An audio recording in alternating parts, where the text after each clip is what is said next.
हज़रत उमर मदीने शरीफ में पियो घुमे लठवाता में यहूदी पियो पिने खैरात यहूदी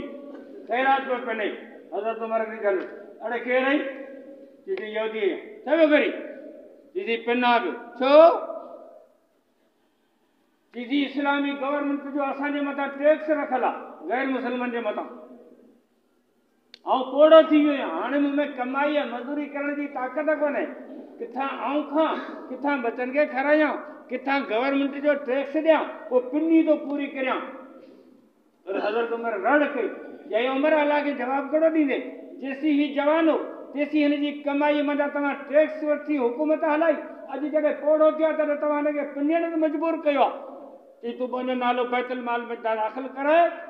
पिनण हराम आहे माटी करे घर वे तूं ऐं तुंहिंजे बचनि जो ख़र्च असांजे हुकूमत जे मथां फर्ज़ थो त घर वटि पैसा मिलनि